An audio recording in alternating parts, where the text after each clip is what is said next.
Morning, everyone. Trying to speed things up a bit by not going to the park because I'm running late. I had to do carpool, but I listened to an awesome share. I posted it. It's Rabbi Yossi Paltil. He gives a share on the copper snake that Moshe made, and it's amazing. So, if I do go inside that text, I'm going to emphasize different things, hopefully, than Rabbi Paltil because he did a fantastic job. It's incredible. Good morning. He did an incredible job. So I don't want to repeat that. I just posted it. That's enough. I have to put in my particular slant here. And I think it will be different. It always is. You can't give the same, no one can give the same share as someone else. This is not a share anyways. Good morning. All the way from here, the Holy Land. So, my thought for the day is, I don't know if I posted that. Maybe I did. I don't think I did. My haiku for the day is Great Dane. Coils of copper keys. So, okay, the image didn't really work here because I had a different image I wanted to say. I wanted to speak about this Great Dane kicking in a window, and I'll tell you why. But I couldn't resist talking about coils of copper because there's like these serpentine coils that went around the copper pole, and it was made out of copper, and it was a snake. So I have two images here, but they're really both the same, you'll see. It's the Great Dane. Okay, what is the word in Aramaic for din? Maybe it's Dane. I don't know, it's probably very similar. Dina de Malchus, it's the law, the severity. The Great Danes, the Great Dane, what's the severity? That's God's severity. That's embodied in the form here of a giant black dog. I'll tell you why.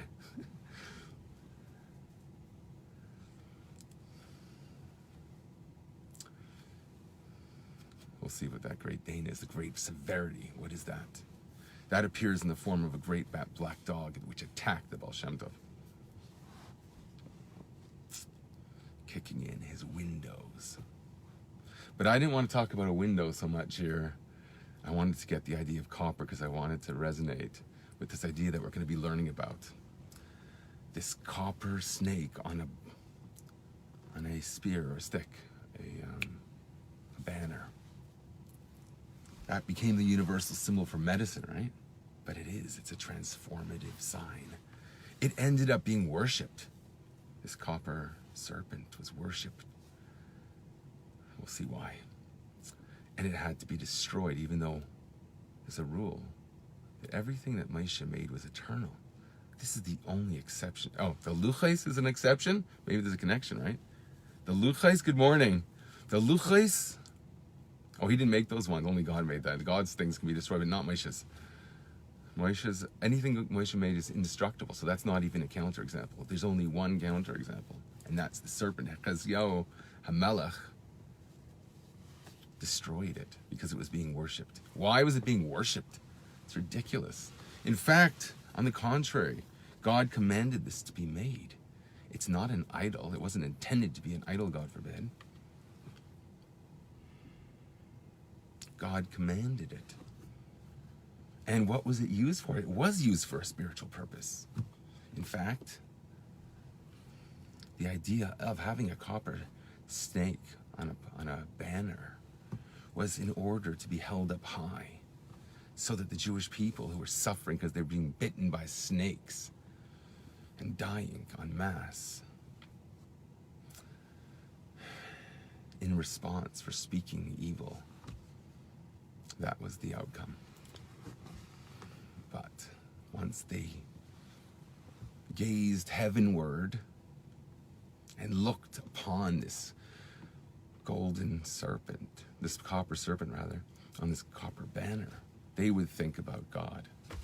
It wouldn't be an idolatrous process. It would just draw their eyes towards the heavens. It's not really the copper snake that they were staring at so much. So why have it at all?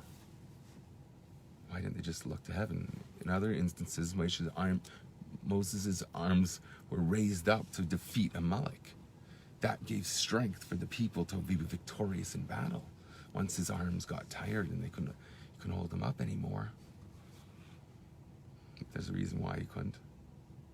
Then the Jewish people ceased to be victorious, and the opposite. So he didn't need a copper serpent. Now, he did have a sapphire stick. Okay, there's always, what's that? I spoke about that actually at length. The stick of Moshe. Look it up around the Pesach time. So, the story of the Baal Shem Tov. Okay, there's a whole story about the background of Baal Shem Tov, which is another shir. I think it was in this shir also, Potiel. No, maybe a different one. And it speaks about the whole background of the Baal Shem Tov, which is fascinating. But he was an incredible soul. And his whole purpose was to bring all of his devotion outward. That was his whole mission, and he didn't want to. His whole nature was to be within. And this was his whole reason for coming back into this incarnation as the Baal Shem Tov, the founder of the Hasidic movement. So all he wanted to do was this mission, and to do that, he wanted to bring Mashiach. He knew that there was a key to Mashiach. What is it? There's 3 keys. The key, the image of a key is fascinating. My father sent me something about the keys of Kerach that were fantastical in weight, because he had so many of them. They're made out of leather. It wasn't made out of lead. And I don't know, you have a key made of leather, but I'm not a leather guy. Leather fashioner. I don't know. What do you call that? Craftsman. So the Baal Shem Tov knew that there was a key to Mashiach. There's this key to other things. What is key to wealth and key to birth, childbirth? Is in God's hands or something like that. Maybe I'm getting another thing mixed up here, but the idea of a key is who has the power over that thing? Who holds the keys? Someone made fun of me once because I had keys on it. When I was younger, I had keys on it, like a thing on my belt, and I was like, he saw that I was like proud of my keys, and he says, "Oh, now you look like a janitor." But the image of a key is an image of wealth and power. That's what a key is. So the Baal Shem Tov didn't want that wealth and power for himself. He didn't want to fulfill his whole mission, was to do everything for the other, to illuminate and inspire, and to bring that into ultimate fruition, and being totally realized in the world to the utmost extent. He knew that he had to bring Mashiach, and to do that he had to get the key. So the key was in the charge of the Samach Mem, the Satan, right? Some people pronounce that differently. I don't like doing that. The Satan, learn a new word. The embodiment of judgment, which in its source is an angel of God. Okay? We don't believe that he rebelled. He serves God. The Alter Rebbe in this mimer explaining this whole concept uses the word Kemashal HaMelech Imazena, or Ben Melech Imazena. I can't remember the exact words. So it's about an allegory of a king or a prince and the Zena, a harlot, that the king hires a harlot to entice his son to test his credibility and integrity, to bring out, to realize his own effort in his showing that he recognizes his royal lineage, his dignity, his inner dignity and majesty. So for him to have an opportunity to express that on his own rather than just inheriting, he's given this opportunity, this challenge. 6 or 7 times mentioned in this mimer, this concept, how the king hires a harlot so that she would be sincere. Didn't hire someone that's not going, like a robot, right? That's the latest rage. A robot who's just going to, yes, master, I'll do what you say, master. Yeah, I'm going to entice the prince. No, he hired the real thing in order to do a real job. And Tanya explains that it's not really, the Zaina herself that was hired by the king cannot be the one to do the job. She hires another one, a middleman, for, the lesser level agency, and then it goes down and down to the street professional. So that seductress will have no idea that it has royal authority. It didn't come from the king necessarily. This person doesn't have any appreciation of the king. But the top ministry, the ministry of this agency, that minister, that malach, that force, that Zaina, the harlot, that has connections to the king. She wouldn't do a good job herself, even though she's probably better suited for the job. She's not, because her devotion to the king is to such an extent that she wouldn't be able to do it. She would want the prince to show his integrity and majesty and command. So since she would have that ulterior motive in this case, because her real motive is to seduce the king, but since she cares about the king and she understands his motive, she wouldn't do a good job. So it chains down. That's the whole significance of Seder Ishtalshus, the progressive diminishment of revealed godliness in the world, the ability for there to be a world where godliness is denied. Chas v'shalom. And the power behind this, to overcome that, I spoke about at length. Because here we're going to see why did the soul come into the world? There's two reasons. One, to get an elevation. It doesn't need it to be corrected. It's perfect. But it can be even higher, whatever that means. But there's another reason. It's to fulfill the mission of God wanting to dwell with that soul in a physical body. So to create a dwelling place in the world, which is the whole purpose of the Baal Shem Tov, which I spoke about before, to transform the world. To not just be a sage, a tzaddik in pelts, a righteous person that just warms himself up and lets the rest of the world freeze, but someone who lights up the world with real passion and the fire of the Torah. The fire of the Torah. It's hard to make a segue into complete shtus, but I have this image of Sara Imenu as the dark phoenix, and I've spoken about this at length. But I never made that direct connection, I don't think. So you could really look it up and see what I'm talking about, because she has this power to sneer at the world and just say, I'm doing this for God. I have a relationship with Abraham that's godly ordained, and I'm going to respect that. So she just sneered at him. There's no way. I have no temptation to you, for sure. And then you go to the Yosef temptation, which I also spoke about at length. Look up that one.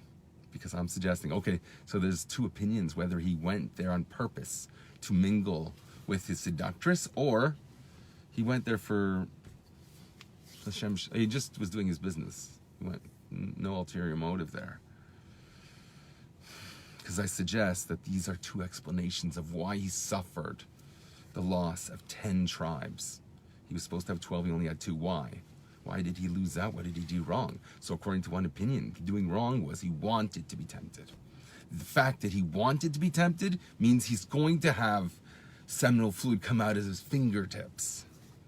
Because he's a tzaddik. He's not going to succumb. But it will be manifest in a very lowly way. He had to put in the earth. He didn't have a matronissa in that instance, because that was to come. The matronissa came as a result of that. It was the muse of that. That's my new code. Muse. Muse means you attract something. You bring out something. You inspire another.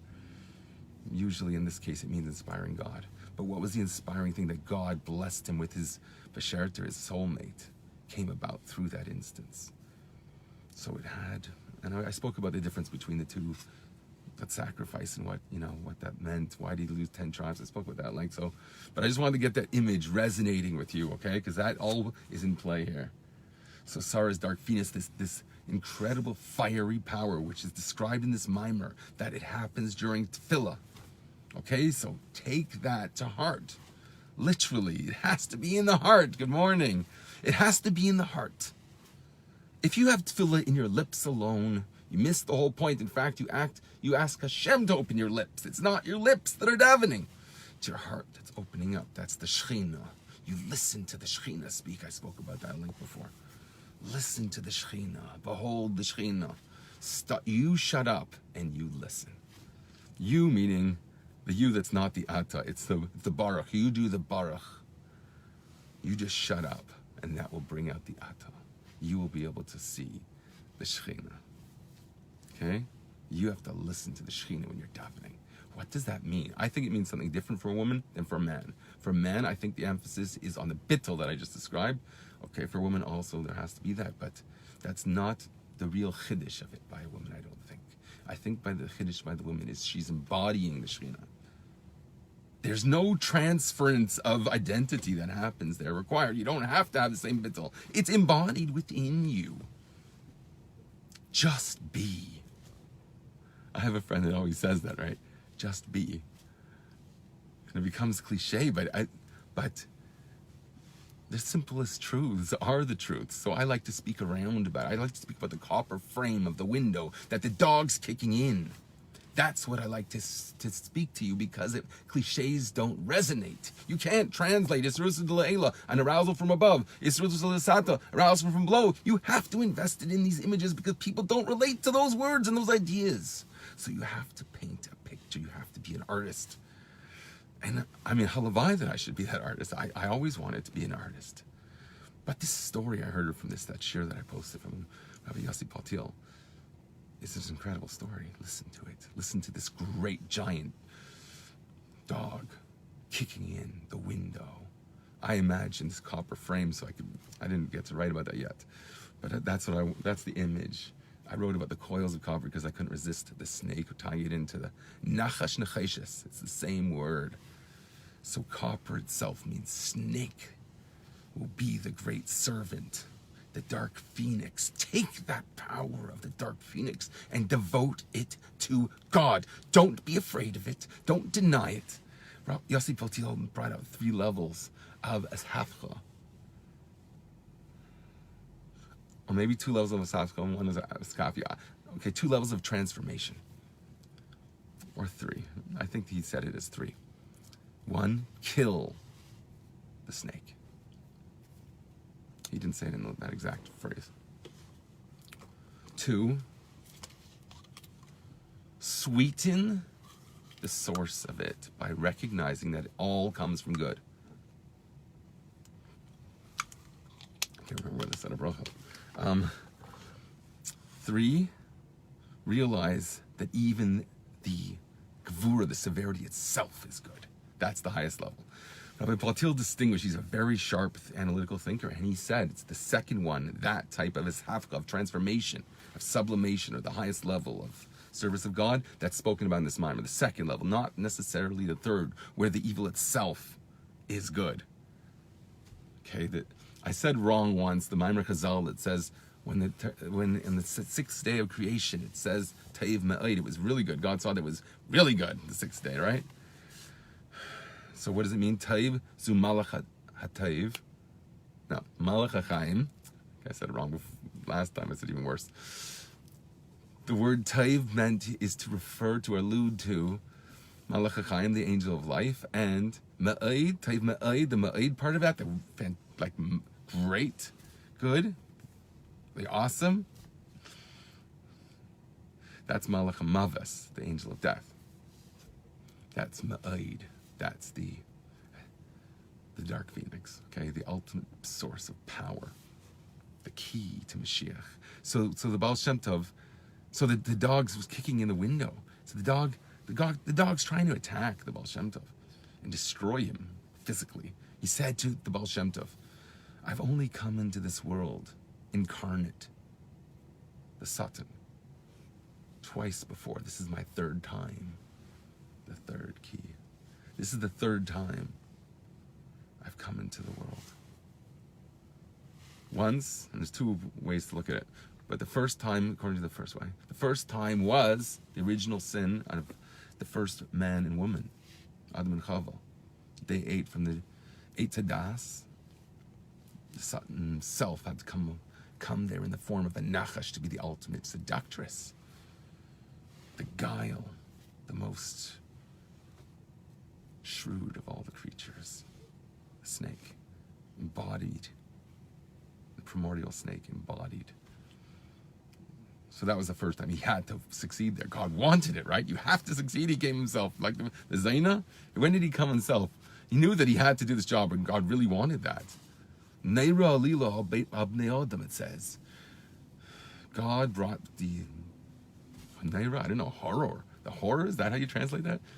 God brought upon a lila, a stumbling block, onto mankind. He wanted that, so the snake had to be embodied to make sure the job gets done right. And she didn't. The Zayna did not have to hold back because she knew, the snake knew, that God really wanted that. And that's the verse. Look it up. I'm just looking at my notes here to try and focus on this, okay?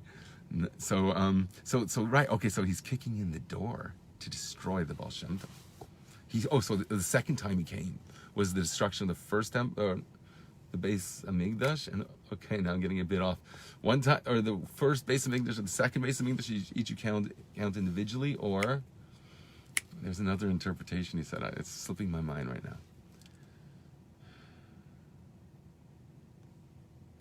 Oh no, because there's only two. So it's either the first base Hamikdash and the second base Hamikdash, or it's both base Hamikdash together and the original sin. Okay, that's the two breakdown. It was just two things that he's come down. This is the third time now. Okay, that's what was confusing me. So the third time now, the dog comes down, the Satan comes down embodied, and he says, aren't you in fear of me? Aren't you terrified of me? He has all the power in the world, right? And the Baal Shem Tov says, that may be. I know you have the key of Mashiach. You have all the power of the world. You're the dark phoenix. But I'm going to take that key. I'm going to take that power and be the dark phoenix. Sara had to be the dark phoenix. Look at the subterfuge of Rivka. Okay? She also faced a king. Same story of Sara, right? But look at her subterfuge that Rivka had to do to get the brachas to Yaakov, to Jacob, dressing him up and all that, and tricking Yitzchak.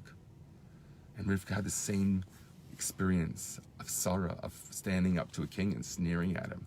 And also, it says when Rivka went in the tent, that was Sara. So there's a major connection between Rivka and Sara. The other two Imahis have their own connections. They're like yin yang. So Leah and Rivka, Rachel and Leah. They're like yin yang. But Sara and Rivka are like one hemshech. So there's this subterfuge, the power of the dark phoenix, okay? So the Baal Shem Tov he wants the key to Mashiach, and he says, you may have all the power in the world, and I'm going to take it away from you. I'm going to kill you. And how does he do that? By telling him, since I was a young child, my father taught me to fear only, because his father died when he was very young. So this is like his only memory of his father. He had these two mandates. Love every fellow Jew as yourself. Make that your whole life. Or more than yourself. I can't remember the exact expression. And the second thing is fear nothing at all. Nothing in the world except God himself. And since you may represent God, but you are not God himself. God is an essence that's beyond. And therefore, I know that my mission is to bring Mashiach. And I have to take that key away from you. And to do that, I have to kill you. I don't know what that means. I think he killed the son of man. The Satan. I don't know what that means. And that's the way I heard it. And maybe I heard it a bit wrong, but because that's fantastical. What does that mean? But he got the key of Mashiach. And what is that key to Mashiach? It's this right here before me. I'm looking at the Likutei Torah. That was said to be a Kate. It could have been, this was Mashiach, but the Tzemach Tzedek said, but we need Mashiach. Or maybe it was the Rabbi Marash, the Tzemach Tzedek, but the two generations I think were passed in either case. We need Mashiach in a reality. It's not enough to just be the secrets of the Torah. But the way I'm understanding it, and I think this is backed up in the Rebbe's Chassidus at length, that the whole, it's obvious to me, that the whole trick of bringing out the Mashiach in us, and therefore that's the force that brings Mashiach in the world. It's not just chanting or whatever stupidity. Okay, it's not stupid. It's great. I love it. But compared to the real, the core of it, it's almost trivial. The core of it is transforming yourself, taking the power of dark phoenix, because that's what you need. Your 14-year-old boy or whatever you are, or that's what you were inside. You need that power. It has to be, what do we call it now? Muse. Okay, that's not as, it's amusing. It's just too amusing, that term is the other term I had. But it has to be this attractiveness. It has to attract that part of you. Isparnasun minei. That's how we say it in Aramaic or whatever, language of the Zayar. You have to have it that it's your panasa, your food, your desire. Kima lechem v'asher at ishtay. I think those are the words. I don't like to be too certain. When I quote a pasuk, it's embarrassing if you get it wrong. It's just embarrassing. But that's why this is not a share. If I had a share, I'd probably anticipate every word I'm going to say. But that's a different thing. So I don't know. Do we have time to get into this at all inside? I don't think so. Maybe I'll just reference that share as like, it just speaks about tefillah in the most beautiful way. I'd love to be able to have the time to go in. I didn't get to do my coloring on this one because I just heard it as a share, but I'm looking inside now. So you have to have the flame of davening, right? The dark phoenix of davening, where all you care about is burning in rage for God. That's the power that you need to kill the Satan and take the key to Mashiach. That's the power, that's the Yosef, and that's the Sara, the dark phoenix. Okay, I like giving different images because you're watching the stuff. Don't deny it. The people who are watching me are watching this stuff. So you know what I'm talking about. Else you just think I'm talking complete Narshkeit. It is complete Narshkeit, but I'm saying like with no cultural relevance either. I'm just trying to remember where they said a bracha. I think I did. So, anyone have anything smart to say this morning, or people are quiet this morning? They may be driving to work. That's when I would be able to do something like that. That's what I did this morning when I'm doing carpool. It's fun. Oh, the end part. Okay, I gotta at least tell the end part of this because it's amazing. I don't know if I could find it inside exactly, but what does it mean to lift up the copper snake, which is what the idea that I started with. It's awesome. That's what it means, to see the source of all the challenges in the world, the temptations, and also the moments of vulnerability. Oh, that's that thing that I posted about the eagle. That's the idea of the snake being raised up on a banner, I think, is from that eagle post that I put up. The eagle, the way it kills the snake is by taking it out of its environment, the earthiness, where it has its power. That's where Yosef had to claw his fingers into. Boker Tov. Good morning. That's what he had to claw his fingers into, the earthiness. Once you take the eagle, the pride in being who you are, being a fire, dark phoenix for God. Once you take that and you lift it, you uplift it, you raise the banner, and you take the serpent up. The copper is the same thing. It's the same idea. It's to show that it exists wherever you take. If a serpent that's of flesh, that belongs in the earth. Even if it's out of context, you wouldn't understand. Once you made it out of copper, okay, I could argue against the Adonim, the brackets on the pillars of the sanctuary in the desert were made out of copper also. They were specifically at the bottom. It's like a foundation. But it's more of a keli that has some context of being lifted upwards also, and therefore it cannot be flesh. And I'm just trying to understand what's the significance of having the same word as serpent, because you have to say serpent when it's a vessel, which reminds me of an amazing story, which is going to take me off topic, but Rabbi Paltil said this, and I'm jealous that he got to tell such a good story. He said, the Rebbe Rashab wanted to show his Chassidim that the physicality of the world is nothing, and the spirituality is everything. So he said, okay, bring me a plate. So now I'm imagining a copper plate, which I don't know if it exists, but my grandmother had copper plates, so I know they exist. I don't know what they're made of. They looked copper when I was a kid. So they brought out a plate. No, and then he stops them. No, don't bring it out. He was going to show them the godliness within this plate, and I think it's significant that it's a vessel to contain, because he wanted to emphasize you don't worship the snake, you don't worship the copper vessel, the vessel, whatever we treasure, want to fill up our wine into, something that's what we care to grasp in our hands. That, what do you suck up in the world? What do you consume? What are you drawn to? What's your dark phoenix that has to be used for holiness? So he tells them, don't bring me that plate, because if I do that, you might come to only see the plate, or the godliness within the plate, to be specific. You might just see the plate and not remember that the point is the godliness within it. So that's what happened in times of Chezkiyahu Melech, the king of Chezkiyahu. He destroyed the serpent, which you cannot destroy anything from Moshe. Everything exists, all the sanctuary, all the things that he built, they exist eternally.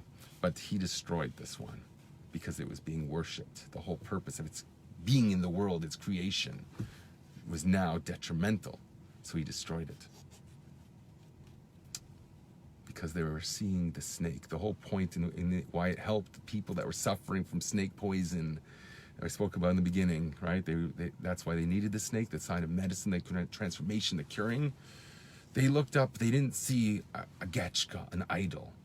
They saw heaven. They saw the place where God resides.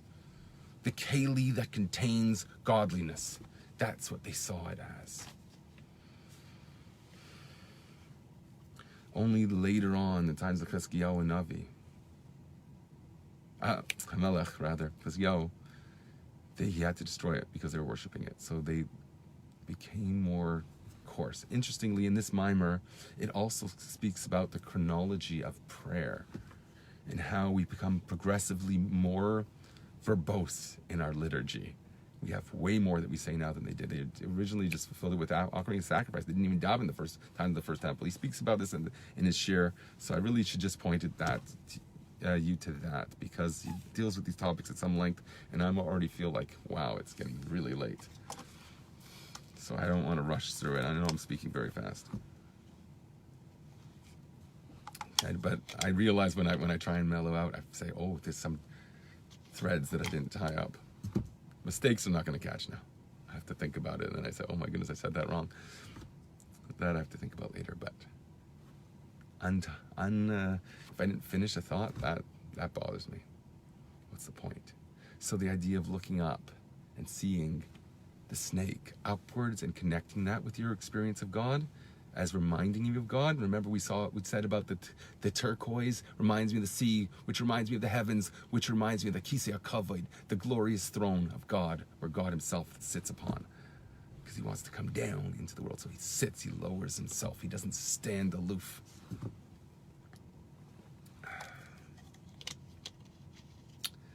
So that's the transformation that happened when they looked at this serpent, seeing that in its source, it's good. The suffering, the moments of vulnerability, the temptation itself, when you overcome it, like Yosef, there is good that came out of that. What good? He had two shvatim, Yosef. What was the good? He became a Raya Yisrael. He became a leader. That's what the king wanted to bring out by bringing the harlot to his son, the prince. He wanted to bring out his leadership, and leadership starts in yourself. So when you take command of your own decisions and behaviors and mindsets, even your health, your discipline in your life, that shows you're a leader. That's the reward. And that's the key to transforming the darkness of those moments. The temptations or the suffering, the vulnerability, taking that into revealing the dark phoenix in it. Maybe that will be my new code for Smexy. Dark Phoenix, or is that worse? Then I'm like seemingly saying it's good to support Hollywood, which I'm not at all saying. I'm just saying I grew up with that, so what am I going to do? Throw in the garbage? That was my greatest image as a child. When I got older, it changed a little bit. But I'm talking when I was 14, when those challenges are there, what do you identify with? I identified with a force so powerful that she cannot contain it and she destroys worlds. And I saw that is awesome. That is a force that's meant for good and to be harnessed. I don't know how the story played out because I can't remember that far back. But the idea of such energy, such raw power, that always attracted me. Not that I'm into politics, because I'm totally not. I express that in a completely different world. I love saying, Malchuscha Malchus Kol Olamim. God, your kingdom is the kingship of everything, of all worlds. Every single world you're into, because you go into different mindsets. When you're playing hockey, you're in one world. You know, when you're at a fancy cocktail party, you're in a completely different mode. We have different worlds, and Hashem's kingship is everywhere in all those worlds. Good morning. So I'm saying those things that you latch onto. I say 14 because that was my year. I wasn't from either, so I was immersed in a world, and so we have to now look back and say, you know what? I know 14-year-olds. I have teenagers. How can I inspire them to have the power to not just be submerged in the earth, but lifting up that snake to its source and revealing the true source of it is good. But that requires us to assert yourself and take command of yourself. That's what makes you Roye Yisrael, a shepherd of the Jewish people. When they're like, if you're a leader and everyone's like sheep, think about your power compared to a sheep. So that idea creates this notion of that we're talking about power that's available. That's the key of Mashiach, and that's what I hope you take away from the shir and like draw on and use that energy to make that your whole passion in your whole life. There shouldn't be anything else. Everything else should be a reflection of that. No, nothing else. So you find out what you need, what you really need. You find out what that is and make a Seder in your day. That's just a paradise on earth, reflecting that value system that you came up with. That's my advice, and to me, that's the key of Mashiach.